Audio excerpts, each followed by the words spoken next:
welcome everyone to the You Can't Handle the Truth Sports podcast. We are back. It's been a little while. It's been a minute.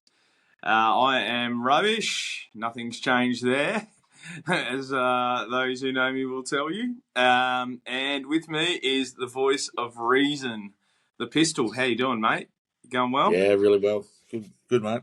Good. It's the best time of the year. I know I used to say that about AFL Grand Final time, but seeing our team is so rubbish, so garbage, that we never really have to worry about Grand Final time, do we? So, so now we have to find our times elsewhere. So it's Super Bowl week. Can't wait to get stuck right into it. We're gonna have a really good breakdown today.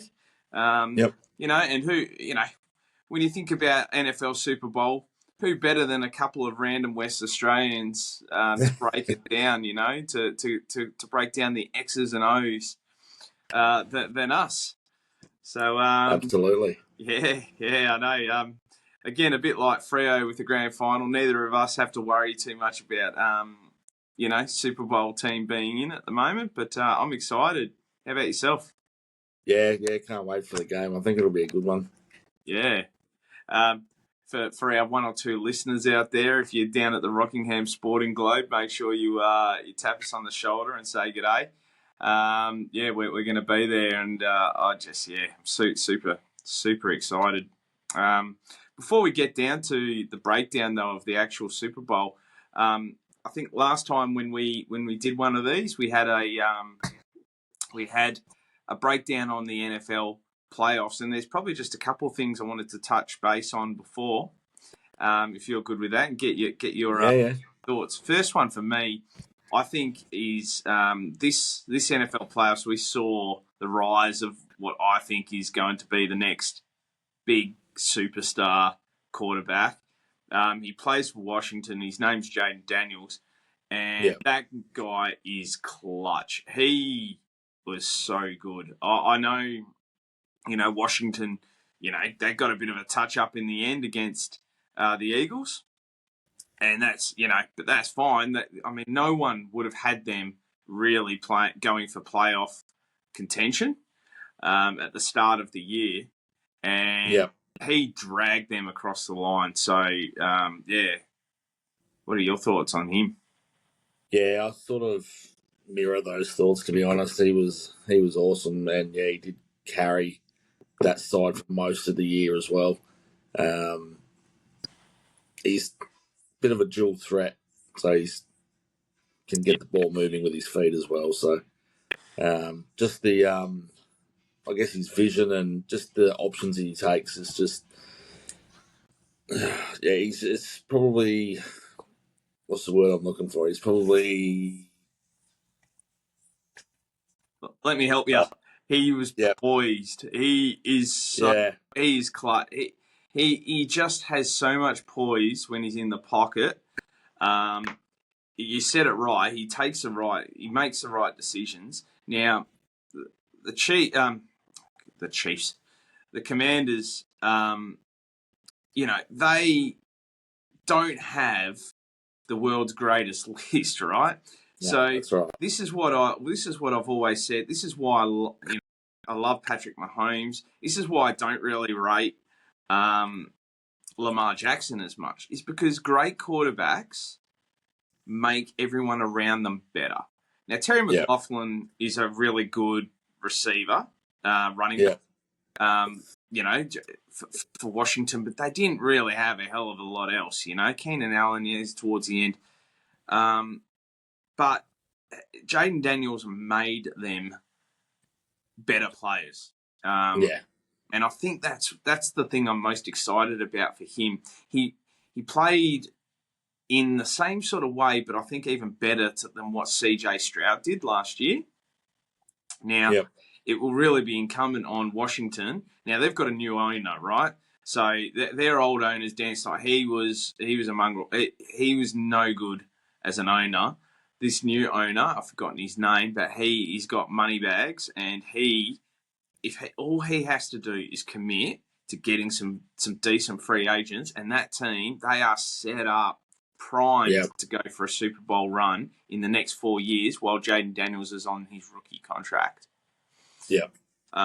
So he was amazing. The next one I wanted to talk about was my Denver Broncos. So, look, I'm not going to pretend like I'm not happy with their year. Now, we say this with the Dockers all the time. We can't accept mediocrity. And we don't with Freo because we see that their list is so good and we see that they've got all the things in place that they should be doing well. Now, the Broncos, all that they've had going for them this year was they've got a good coach. And it turns out that they traded up to get a new young quarterback. And brain fart right now. What's his name? Bo Nix. Bo Nix. What's wrong with me? Bo Nix. Right. And I wasn't happy with that because he was projected to be a 3rd round pick. And we've traded up to get him in the 1st round. So I wasn't happy. But they exceeded all expectations. They, in a very difficult division. Now, it's not often you get 3 teams from the same division to get into the playoffs. So there's that. Yep. And I think it's pretty clear the Broncos were making up numbers. But they won their 10 games. They got there. I cannot be upset about that. And said that at the start of the year, you're going to win 10 games. You would have taken that every day of the week. You know what? The way we were going, if you had have said you'll win a total of 10 games for the next 2 years, I would have been happy. Not happy, but I wouldn't have been surprised. So no, look, I'm pretty impressed with what Sean Payton. And to be honest, I think a lot of that is just quality coaching. And that's the big thing when you talk about coaching. It's amazing what a decent coach can do to an organisation or a team in a short amount of time. Yeah. Now, contrary to that, it's amazing what a garbage coach can do. And sort of a setup question, that. Yeah. So I mean, I'm not going to go into Freo here. What I'm going to do is talk about a couple of first-year coaches that were one and done. So, your Patriots, your man. Yeah, he's gone. Gone. 1 year. That was really surprising to me. Really surprising to me because Robert Kraft has known this guy since he was a player, right? They have a strong relationship and he's cheap because he was a first-round draft. He was a first-time coach. And Kraft is notorious for being stingy when it comes to spending cash. Even Brady, I don't think he ever earned at the Patriots more than $18 million in any 1 year. So and he was I don't think he'll end up being the greatest quarterback when it's all said and done once Mahomes is done. But to this date, I think he's the greatest footballer that there is. Yeah. So Kraft has gone and grabbed this guy who's got a long history with. He was Bill Belichick's disciple. He, I would argue there were better candidates out there, but that's what they've gone with. And then they've sacked him after 1 year. What's going on, mate? Yeah, I actually thought it was the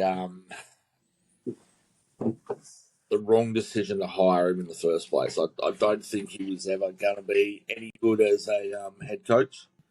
I think it was always going to blow up. Especially he's got no one around him really, like player wise. Well, he got Drake May in, but that's all he's got.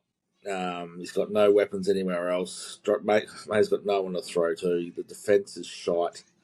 The O-line doesn't protect May, and we managed to get a couple of wins. It was 2 or 3, I think.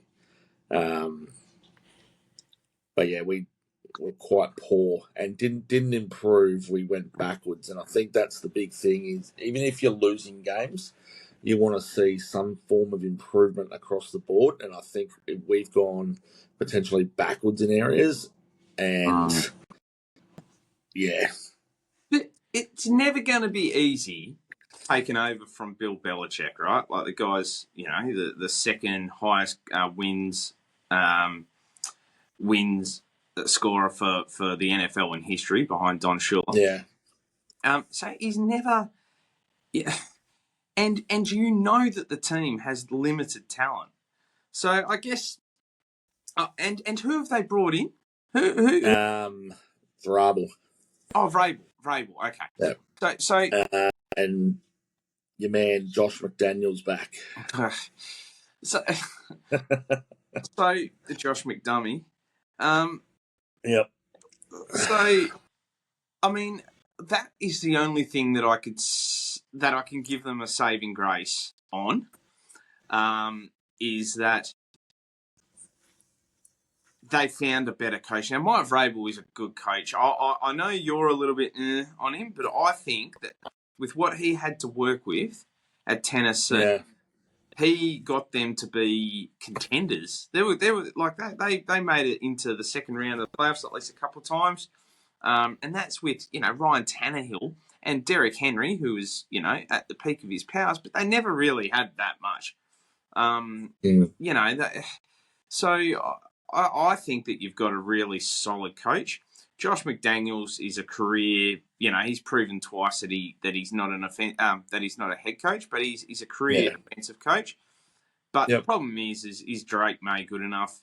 I don't know. I tell you what, if Washington fans should be happy that they decided to go with Daniels ahead of May, because obviously we've seen what we've seen from Daniels, but even the little that May has played, he hasn't shown anything close to being, in Daniels' caliber. So, question off the cuff for you. Yeah. Caleb Williams, that's his name, isn't it? They went number 1. Would you be happy with him as the number 1 pick currently? No. Or would you like to revisit it and go back? Oh, if I'm Chicago, I'm spewing. Because this is. This reminds me of the Carolina Panthers when they traded up to get Bryce Young. Bryce Young. Terrible. And at the number 1 pick. And then, CJ Stroud was there waiting for them at their pick. This reminds me exactly like that. Now, is Caleb Williams as bad as what Bryce Young's looking? No. I think Caleb Williams is likely going to be a good player. But I don't think that Caleb Williams, looking at what I've seen, I don't think Caleb Williams is going to be better than Jaden Daniels. No, no chance. So, I would not be particularly happy if I was a Chicago fan at the moment. Unfortunately, it sort of fits their narrative that it's happened that way. And the other one and done was Antonio Pierce. Now, this one also really surprises me. I'm a lot more critical of this one because I know you love Pete Carroll and it looks like they're going to get Russell. I don't love Pete Carroll. I just think that they need some experience in that organisation at the moment. Well, maybe, but he's 1,000,000 years old, mate. He's 74 years old. He was the oldest coach in the league before he got fired from Seattle.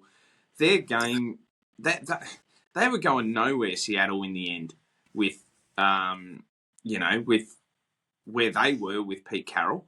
And they're still looking like they're going nowhere. But, I get it. I get it. Look, he had a lot of success at USC. He's one of the very few coaches who have won a national championship as well as a Super Bowl. I think there's 3 total. And so, look, he's got that behind him. As always, if you don't have a QB, and Vrabel's going to find this, if you don't have a QB, you're going to battle. Now, it looks, everything is pointing towards Russell Wilson going to the Raiders.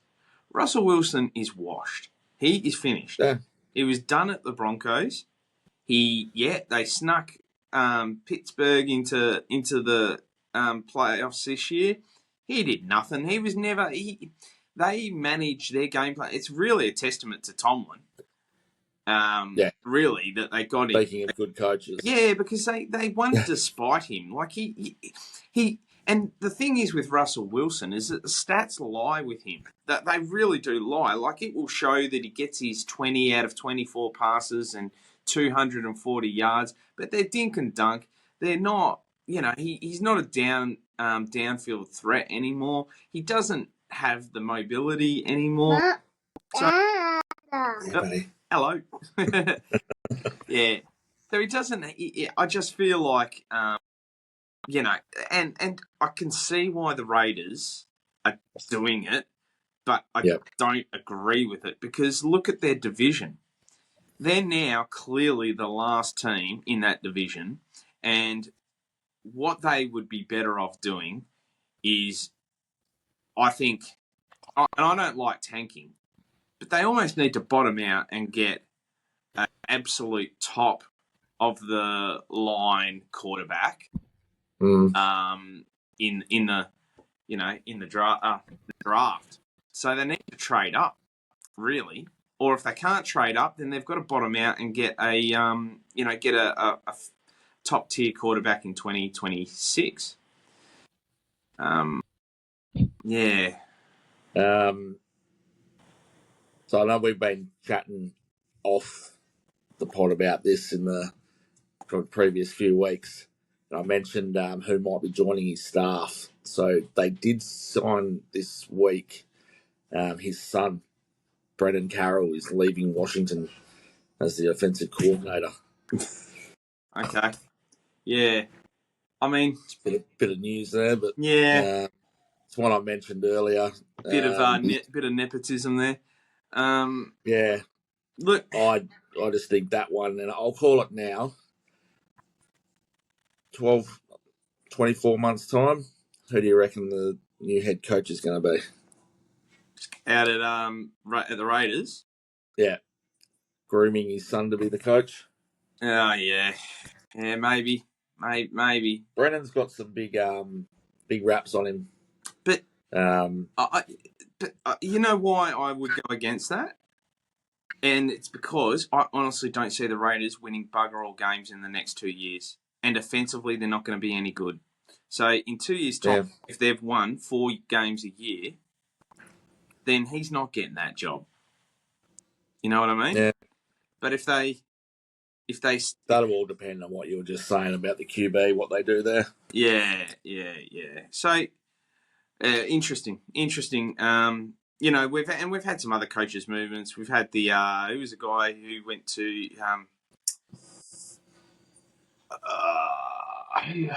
trying to think, the Vikings. He was the Vikings assistant. He's now gone to Chicago. I've forgotten the guy's name. Yeah, highly rated guy. There's been a lot of other sort of moves, but they're probably the two ones that I wanted to talk about. The other one I want to talk about before we get into the Super Bowl, because let's face it, this is going to be a Super Bowl pod.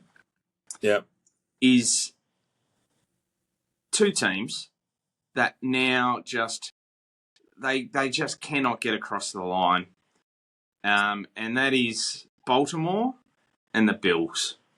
Now I've got a soft spot for the Bills. They remind me of Freo. Even though they're a division fucking rival. But... Yeah. It's a bit like I've got a soft spot for Kansas City, and I really shouldn't, But it's these two teams, man.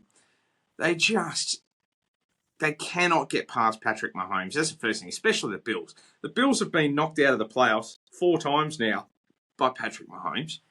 Yeah, and had chances to win in most of those. I mean, it was last year when the Bills were up with 13 seconds to go.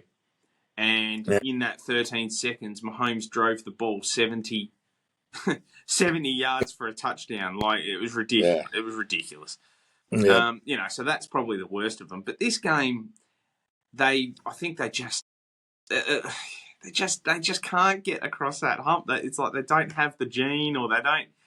I don't believe in karma or luck, really, in that thing. You make your own bloody luck, you know. And for some reason, they just, whatever it is, they don't have the knack of having the right play at that right moment to get past the Chiefs. Yeah. So, yeah, I feel for the Bills. But Josh Allen is still a quality QB. They do have some talent there. James Cook's a quality running back. You know, if they can maybe get another couple of offensive weapons in, you know, in the wideout position, they should still, they'll always be there. You know, they'll always be there. And eventually, you keep knocking on the door, eventually it's going to open. Yeah. Now, yeah. Just makes it tough, as you say, with Kansas sitting there as the roadblock getting to the bowl. So every single year. Now, the second one there is Baltimore. Now, Baltimore, I've got no real love for Baltimore. Lamar Jackson is a funny one for me. Look,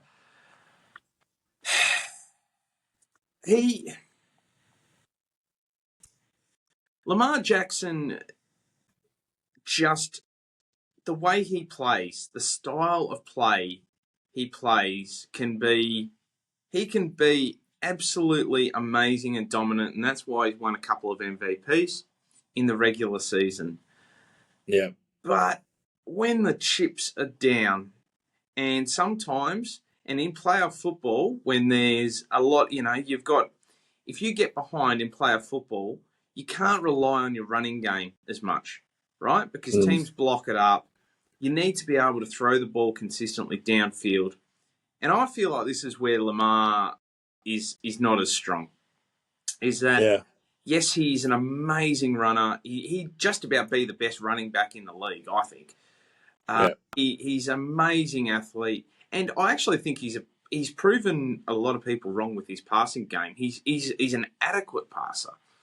But his decision-making under pressure, when the pressure goes, he takes on a little bit too much, and then he will be prone to the fumble or the interception. And we saw against who did they lose to? Was it Washington or Philly? No, it wasn't Philly.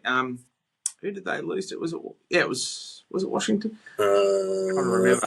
But the game in the first quarter, he gave up a fumble and an interception, and you know, and then they lose. The Bills. Sorry, the Bills. What am I? Yeah. Lost to the Bills. And so he gave up a fumble and an interception.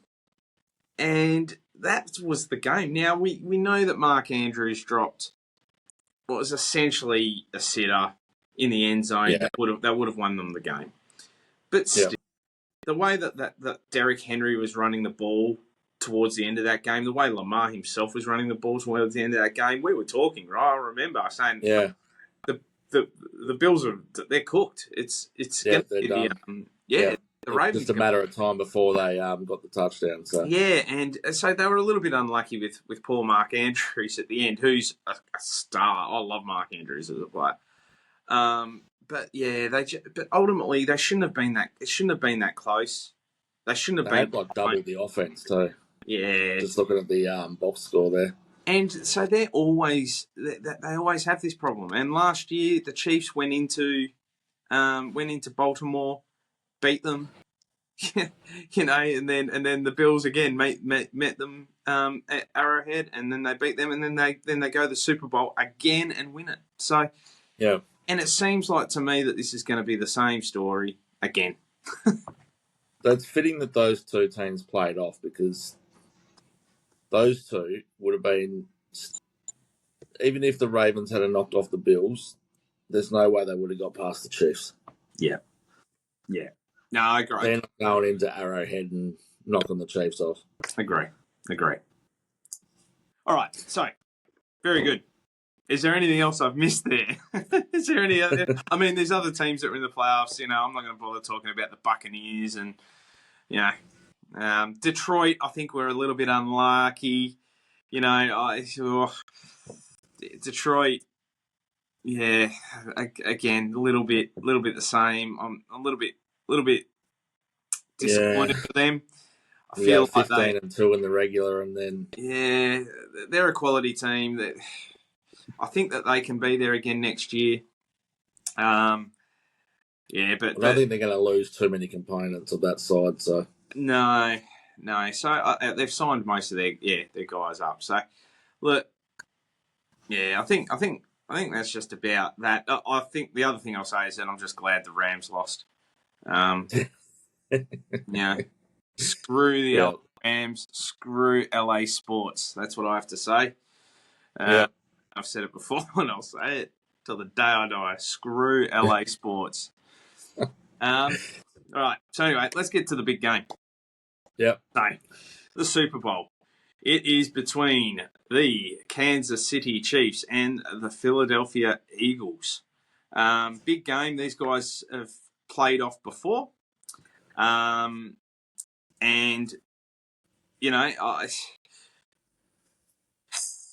it's going to be a cracker because I think that I know that last time these guys played, Philadelphia have some pieces in that they didn't before, and Kansas City don't have Tyreek Hill anymore. So, look, to me, this is going to be a team that is going to be heavily based on the run in Philadelphia. With Jalen Hurts being a Lamar Jackson type, dual threat running quarterback who I don't think is as accurate or as good a passer as Lamar. But they've got Saquon Barkley and an excellent offensive line. So they're going to be going up against, Kansas City, who have who I think eventually will be the best quarterback of all time. Mahomes going for his 4th Super Bowl out of 5 or 6. It's just ridiculous. I know it's 6. It is ridiculous. I think it's 6. They've been to the AFC Championship 7 times. They've been to the Super Bowl now 6 times. They are a juggernaut. They are well coached. They just have the clutch gene and the ability to make big plays and do the right things at the right time. The same on offense and defense. They've got Chris Jones, defensively, who is, I think, underrated, believe it or not. Like everyone in the past have been talking about guys like Aaron Donald and Max Crosby and these sorts of guys, right? Yeah. I think that Chris Jones is just as good, if not better. It's going to be really interesting. At the moment, looking at Sportsbet, Kansas City are $1.83 favourites over $2.02 just on the line. It's going to be interesting. I'm going to break down 3 key players for each team in a second. But jump in. I'll jump in on what your thoughts are. Yeah, pretty similar. As you say, the last time these two played, Philly have got a couple more weapons in their side. Like Barkley's a massive difference for Philly, but the Chiefs have got their lineups a bit changed as well. So I think the line there, the odds are pretty spot on. I'd have the Chiefs favourites, and realistically, it could be a field goal touchdown in it either side. I think that's where it's going to lie. I wouldn't be surprised if Philly got up, but I wouldn't be betting against the Chiefs, to be honest. Yeah. Oh, look, I'm the same. We shouldn't be like this because they've proven it time and time again. But it feels like the Chiefs are always just scraping through, or, you always look at him and go, man, can Kelsey really do it again? He's 35. Can he really get another 100-yard, 2-touchdown game out of himself? And then every time you ask that question, he does it. There's obviously factors in this. Like if somebody rolls up on Mahomes' leg, well then, Blaine Gabbert isn't going to come in there and win the game. So, there are factors like that. But all things being equal, I'll get to the tips in a second. But, the Chiefs have just proven it so often. So it will be interesting. Now, the three players for each team that I wanted to just discuss quickly, that I think will be the difference, make or break. So obviously, I'll start with Kansas City. So you've got Patrick Mahomes, generational, amazing talent. He can be a dual threat quarterback, but he doesn't have to be because his passing game is so good.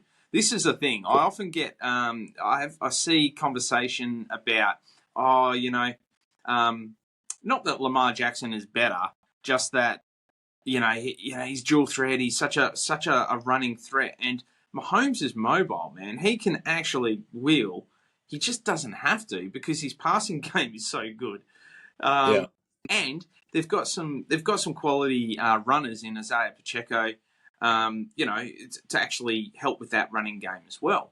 So Patrick Mahomes is clearly going to be, the key. And in every game, the quarterback is generally the key for both sides. Yeah. I give him the edge over Jalen Hurts by a long way. I sort of see, if you're looking at the great... Mahomes is the best quarterback in the league, then it's daylight, and then you've got guys like Josh Allen, Lamar Jackson, and then you've got a third tier, and I sort of see Jalen Hurts in that third tier. Yeah, yep. So that would be my first key player for KC. Second is Travis Kelce. We mentioned him before. Look, Xavier Worthy is a good young rookie. He's very fast, but he has had games where he's gone completely missing. I think that's more on Mahomes, just knowing that he can trust Kelce. Yeah, potentially. They've got Hollywood Brown, who's also a great player. Cracker of a name, that. Sorry? Cracker of a name. Cracking name. He gave himself that, I believe. So Hollywood Brown, he's a good player. So, they've got the weapons there, but it's Kelce. He's the guy who, in the big moments, for some reason, and I've seen, media pundits in America, like JT the Brick and a few others who have just, their heads exploding going, how the hell is he free again? And he just happens to get free and get these big chunk plays. He's big, he's strong, he's an end zone threat. He still feels like, it still looks like he's he hasn't declined. Certainly not in big games. So I think he's one that will have a huge impact. And then the third one is Chris Jones on defense. So with the Eagles, they are going to need to disrupt Jalen Hurts as much as possible. And Jones is their best option at doing that. He's a sack tackle king. He's tough. He's quick. And if they can get to Jalen Hurts, who's prone to mistakes, and he doesn't have, I don't believe, the that ability to break away, and he can break away. He's very clearly athletic, and I just don't think he's got the passing game to, under pressure, manage extreme pressure. Those extreme conditions. I've really botched up what I'm trying to say here. I think you know what I'm saying. I think under pressure, I don't think he's probably got the ability to to make those big plays. So Chris Jones is going to be huge. Now he's coming up against what I think is probably the best defensive line just about in football.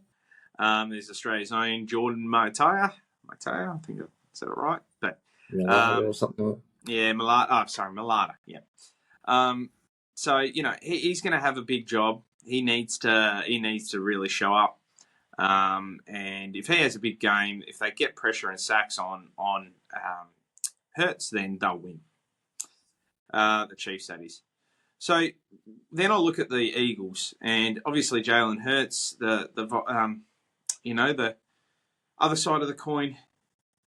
If he can get his running game going, conversely, if the offensive line can give him enough time to hit the holes and move the ball himself, then they've got a chance because they're a pretty decent offense.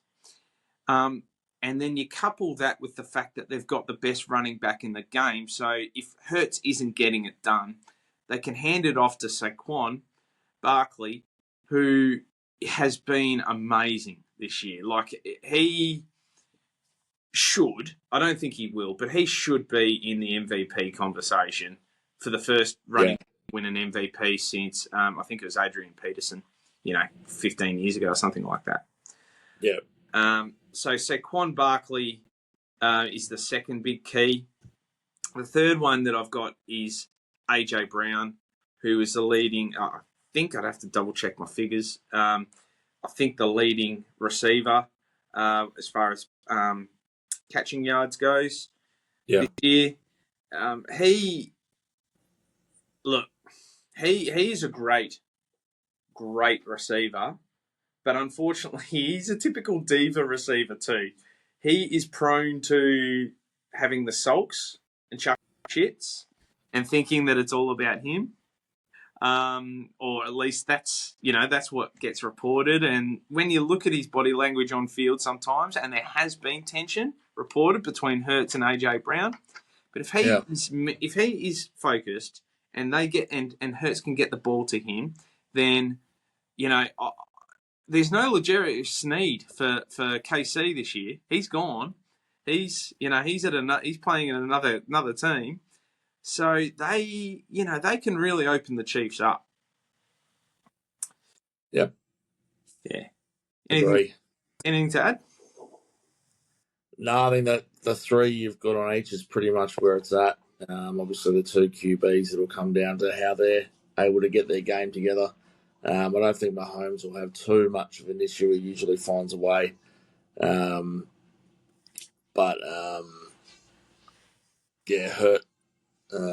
He's going to have an issue if Kansas City's defense comes in with Chris Jones and they take that time away from him. He may have to lean on the run game a bit. If they got a couple of decent safeties, Kansas City, so AJ Brown might get teamed up there. I mean that'll leave probably. Trying to think of the other receiver for Philly. He's talking about Dotson. Dotson, yeah. I don't think using Dotson as your main man is going to get you too far. So no, they're going to have their work cut out for them. I think if you're looking at it, everything all being equal, I think Kansas is rightfully favourites. Yeah. If we go back to what we were saying earlier about players making their teammates better, Hollywood Brown's a good player, and I think Worthy's a good player, and we know Kelsey's a good player. Yeah. Right? But if you put if you put Hurts on KC and Mahomes on the Eagles, then those odds are different. Oh, absolutely. You know what I mean? And I don't think that, AJ Brown is a great player, and I think he's a great player in his own right. But Dodson, I don't think Barkley is going to be making. I keep saying Barkley. I don't think Hurts is going to be making Dodson better. I don't think he makes Dodson better. No. But I reckon Mahomes would turn him into a Hollywood Brown sort of level player. Mahomes would make Goated look like bloody Kelsey. Yeah. So, okay, we'll get to our tips then, and then we'll move onto the betting. So my tip, I think I've given it away. I'm tipping KC because they've done it. Although history is definitely against them, there's never been a three-peat in NFL Super Bowl history. So they're going to be making history. If they win this one, they might as well win 4 or 5 in a row. Yeah. I think that Philly is a good matchup. Kansas City and Philadelphia match up well. I think that you've got two opposing forces, run game through the air. it really will come down to what. And the reason why I'm tipping KC is that I think that there will be clutch moments, and I think that KC have got enough of those players who consistently do the right things at the right time to get this win. And I think it will be KC by a field goal, and I believe it will be, that field goal will come late in the game. Yeah. That's my tip. Yours? Very similar. KC for me as well. And I think what we're talking about, the comparison between the QBs, I think you can say the same thing for the coaching as well. I think Andy Reid's easily covered the Philly coach there in his name escapes me. I can picture him. Sirianni, yeah. Sirianni. Andy Reid easily accounts for him, I'd say.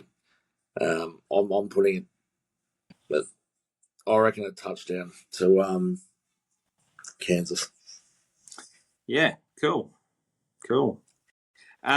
So we'll see. We'll revisit this, and we might both look like idiots, but betting's about.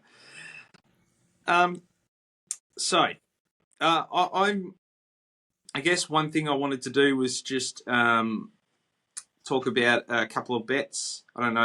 I know you're the better or the gambler out of the two of us.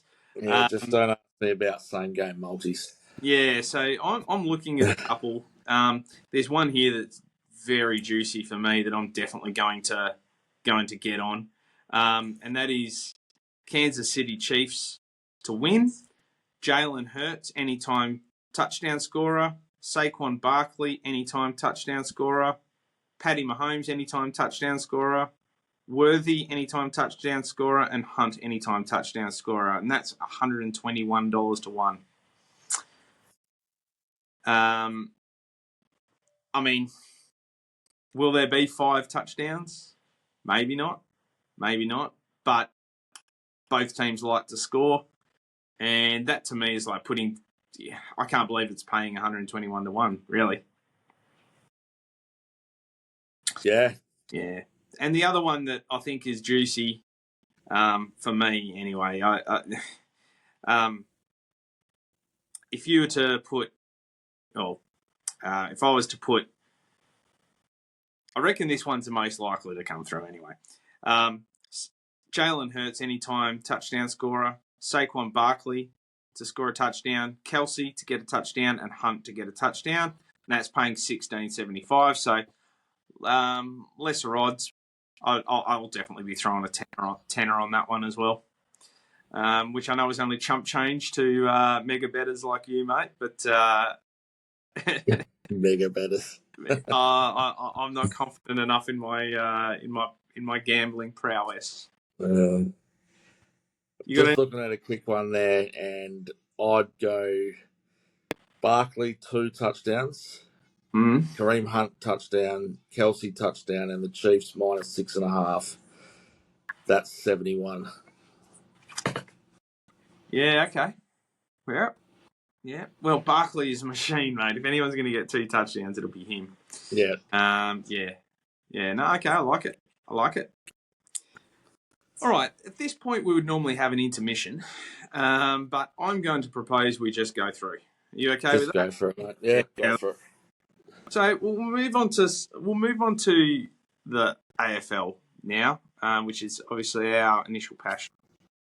And I just want to talk on something that's a little bit probably more morose, and it's a serious subject, and it's something that I think I'm very critical in the AFL with it, because it touches on some societal issues that I think that, a lot of people say, well, this is a society thing, it's not just an AFL thing. But I kind of feel like the AFL don't enable it, but they certainly don't help in certain respects. And that's around the recent deaths that there's been of young retired players.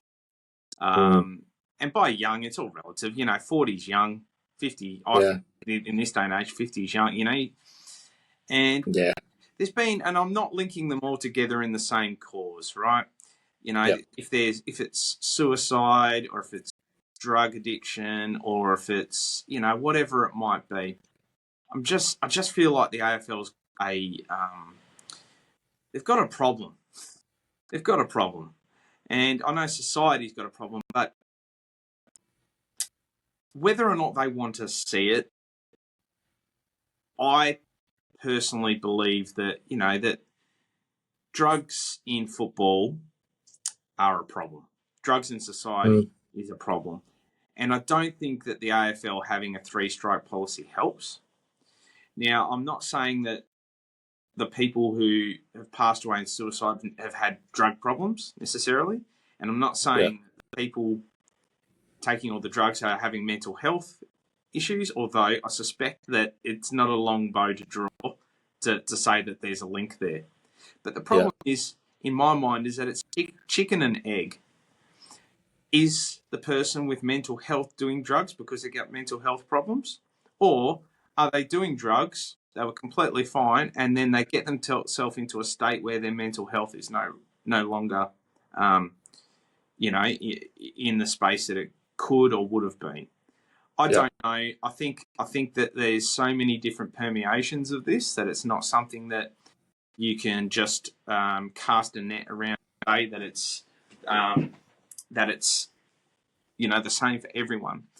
But I do think that young guys and girls with money who are relying on their fitness for a living, and in a world where for some reason, and this isn't mine and your world, I've never done a drug in my life, but in a world where for some reason recreational drug use is being normalised, it seems like it's more permissible, or at least more accepted by the players to do drugs rather than go out and drink half carton of piss like we do, like we used to, and like I still do, like we still do. And so, and then the AFL has a 3-strike policy that, as I understand it, doesn't even inform the clubs once a strike has been held against them.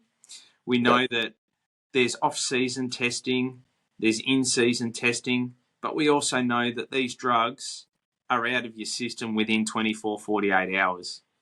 So how many players are regularly using drugs and then getting right when they need to, and then later on down the track are having issues? Look, we saw with the Eagles, that 2000, early 2000s, mid 2000s team, as amazing as what they were, there has been a raft of issues. I believe this isn't just an Eagles thing, right? Every team has this problem. Every single team has this problem. Yeah. I know you're passionate on this with mental health, and so am I, but jump in here and then we can talk a little bit further. Yeah, probably the one thing that's come up, and I'll just probably mention, there's a couple of ex-players I've seen mention it in regards to the mental health, is a lot of people have been questioning the AFL in regards to they're not doing enough and they don't have a program and blah, blah, blah. The players that have actually commented have said that they've utilised the program and it's really good. It just depends whether the player actually wants to use it. So that goes for us normal folk. There's that many mental health things going around beyond blue and whatever else you can call up, and even talking to a mate, like, do we all do it? No, we don't. If someone doesn't want to be helped, you can't really force them to use that program. So some of these players that have potentially had those mental health issues, they've had options for them to use, but whether they've just chosen not to use it, I guess. So that's just probably one thing I'll say around the. There's been a lot of talk in the media around they haven't got programs in place when they actually actually do, and coming from ex-players, and they're commenting and saying they've used them and how good they are. I know that's only a few players, and maybe they need to improve it across the board. I don't know. Look, I don't doubt that the league's got good programs in place. My query is around, first of all, the strike policy. Oh, absolutely. I just don't look. If you or I were to just about to say the same thing. If you or I were to do drugs and then have a random sample taken, there is no second strike. No, you'd be out by the end of the day. And you know what? I don't believe there should be. Like, I'm all for rehabilitation and helping people, but if you're in the workplace where you can be hurting others, you're not mentally fit, you're making decisions that impact other people, then you're not in a state that should, you shouldn't be in that position, and you shouldn't. Yeah, completely agree. So, and I think, and let's face it, when you're 20, what are the sort of quality of decisions you're making as a 20-year-old anyway? Yeah. Let alone when you add other influences. So that I just feel like that policy is just antiquated. Now, as I understand it, the AFLPA are pushing back on any potential changes. So, and I get that they've got their play. Like, why would they sign up for something that could potentially get, players in trouble? I'm okay with one strike being kept within the club realms. And but that's the key thing. I think the clubs need to be aware that there's an issue. And the clubs have said that they can't do anything to help their players if they don't know.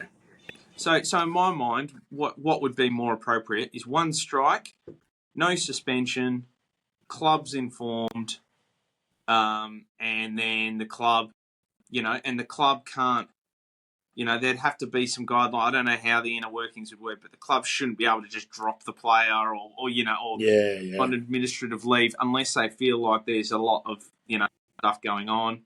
But at least they can assess the situation and understand it. Yep. 2 strikes, mandatory 4-week suspension. That's what I would do. And then you have to go into a program, but you don't lose your job. Yeah. 3 strikes, well, then you've got a problem, and, you should probably be suspended for a year. You could be released. But, after that 1 year's up, you've proven yourself, then you can go back into the draft portal, and, you can get redrafted. Now, clubs take a player like that on. Talent tends to outweigh everything, unfortunately. So, if maybe there might be some guys at the bottom, if this happens, that would be the end. But guess what? If you're doing drugs, you've been caught 3 times, and maybe, your bigger priority should really be just getting yourself right. Yeah, exactly. That's kind of the way I see it. The other thing I've heard is they need to do a mental health round. I think that they do something like that. I would actually be in favour. If they're going to do a mental health round, they need to do a drug awareness round. Because we're not talking about just 20-year-old footballers. Schools teach enough about to kids about doing drugs, all the rest of it. I know most parents would as well. But is it capture all? I mean, I just feel like it's not going to hurt. If you're going to do I'm all for mental health awareness round. If you're going to do a round, do a drug awareness round. And it could be a powerful opportunity for the AFL to, and past players who have gotten past it to talk out and say, look, this is where I was, and I'm not a fan of the guy, but he seems to have got his life back. And maybe Ben Cousins, if he's, back up and going, and as, it seems like, then maybe he can talk more around that. Maybe there's a path there for, for other players to, to assist. Probably not the right term, but he would be the poster boy for that, like where he's come from. You've seen the vision in that documentary to where he is now, and he seems like he's in a good spot. So to come that full circle around from all pretty much rock bottom where he spent time behind bars and shit to where he is now, yeah. But I mean, yeah. So I just feel like that's my view on it. Yeah, it's pretty similar to mine. It's not necessarily the right view. It's just the way I see it. But is anything going to change? I don't know. But, you know, if you look at the last 4 or 5 years, you know, you've had Shane Yarran, Colin Sylvia, Cam McCarthy, Adam Hunter now. You got Troy Selwood. You've got Harley Ballick. You know, like that's 6 just off the top of my head, young guy. Yeah, then you go back into Danny Frawley and and then he was a bit more of a CTE type thing as well as the mental health. But and I know the Saints do something around mental health. They have around there. Yeah, the yellow. It's a yellow ribbon day or something like that, or the yellow. But I mean that's 6 young guys, all at or below the age of 40, you know, who have, and they're not all linked on that, so I can't stress that enough. I'm not saying that they've all had the same issue, but they're young guys who, if you just look physically, you know, that it wasn't a terminal disease that they've passed away from. Yeah, it's been other things, and it just feels like it's worse now. And maybe it just matches society, but in the past, it wasn't having these problems. It didn't seem. Yeah. Or not. I mean, they were probably there. They just haven't been highlighted. But how many players can you remember dying, passing away, or former players passing away like this? Yeah, I think these days, because they're so highly built up, so it's sort of like the NFL in the not for long talk. So you get built up, you're this superstar for a short period of time. Most of the players aren't around for that long. You get your guys like your Pendleburys and whatever else that are around for a while, but they're built up, and then as soon as they walk out of the club door and they're into the real world, it's a different life. And that transition from being on the front pages or the back pages to next to nothing, and no one knows you, and what do you do now? And some of them don't even have a real job to go to. They haven't done anything from being drafted to leaving. Yeah. So what do I do now? Yeah, I know. Yeah, look, it's just the whole thing is quite tragic, and so it's just a worry, you know. I hope that we can get to a position where things are you know, improving, and obviously it's a societal thing as well. So it's you're not just going to fix it here or there, you know, with this conversation. But Anyway, so before we perhaps conclude, a couple other little bits and pieces going on. You know, the Dockers, well, you know, they're up and running. They're doing their fitness, and I've seen, you know, there's been reports back that they're firing and they're, you know, super fit and as fit as they've ever been. And heard that before too. Yeah, so have I. It always happens. But of course, now we've got Shai Bolton with a nicked calf. Although I've been told, or we've sort of seems as though that's a lower on the scale. Yeah, more of an awareness type thing rather than an actual tear, I guess. And he said himself that there's never been, you know, he's never done as much running in his life. But you know, whether or not that's the case, I'm not sure. Probably a bit different to doing pre-season over here to pre-season in Melbourne as well. He's probably being expected to run more through the midfield. Yeah, you're right. There'll be a bit of that as well. Probably expected to run a bit more in the midfield. There might be that component of it. There's a multitude come into that. You know, he'll be running on a bigger ground more often. Yep. So, there'll be lots of factors into that.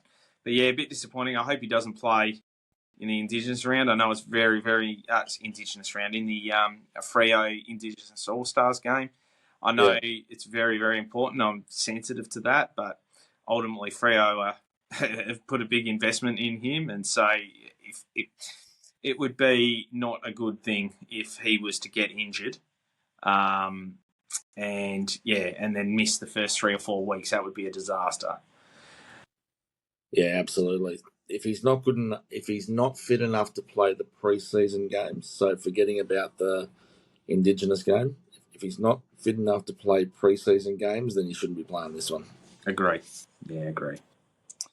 And the other one is obviously Big Sean Darcy. So that photo of him, I think it's over in Dubai or wherever, he looks fit. He looks fit and solid and ready to go. Unfortunately, he's got an ankle infection from a screw or something like that. Which is, from my understanding, it's from a 2023 surgery. So it's not even from last year. It's so all that hard work he's done, and we can't even put it down to like a recurrence of an injury. It's purely a screw that's like, you can see the work the guys put in. Yeah. I don't think Darcy will ever get it. That is my view now. I think there will always be something. I don't think we'll ever get 22 or more games out of him at this point. Yeah. Which then, this one, okay, maybe this one's unlucky. They're now saying he's going to miss probably the first couple of rounds of the actual home and away season. I don't believe a word that football club says about injury. So if it's just a screw, I can't imagine that putting you out for the first couple of weeks. Well, yeah. So I don't believe a word the club says about about this sort of stuff. I just don't. They've got too much. I'll tell you this. I'll take full responsibility for it, because I sent you that photo of him, and then not long after, I logged on to AFL Fantasy and put him as my ruck 1. Yeah, me too. And then I woke up in the morning. Yeah. And Ryan Daniels tweets that out, and out he goes. Yeah, that reminds me. I'm gonna have to change him now. So it's just so frustrating. The guy, like, I don't. A bit like David King, I don't actually dislike Kane Corns. I don't disagree with a lot of his says. I know he's a shock jock. He's, some of it. It's his job, so. It's his job. Yeah. So, and to be honest, I think a lot of the times he's actually right. In this instance, I was against him initially, because if I look at the structure of the team, I am probably one of the few in the camp that I don't believe Luke Jackson is an A-grade ruckman. I think Luke Jackson is A-grade everything else. So, Kane's argument has been, well, you've got a gun ruckman in Luke Jackson. You don't need 2 gun ruckmen. Well, my view is not that, because I do believe that we need, both of those 2 guys would work well in the same team. Problem is, we're never going to get them in the same team long enough. And so, now that the issue I've got is with, the length of contract and the contract given for a guy who's never going to. Yeah. Yeah, so, look, we'll see. Unfortunately, this one here is looking like another list management mess up. Yeah. But we'll see. We shall see. Look, I think we might leave it there. Look, we can, unless you want to have a quick chat about fantasy, or we can do something different or separate. Maybe. Yeah, probably something separate, I reckon. There's probably a bit to go into there. Yeah, for sure. All right. Well, happy Super Bowl week. I will see you on Monday. Yeah, bright and early, drinking beers and enjoying the game. It's going to be fantastic. Look after yourself, and everyone out there, look after yourselves. And remember, it ain't weak to speak. If you're going through something, remember that. There's always somebody out there. Yeah, that's I guess how I'd like to end it. Yep.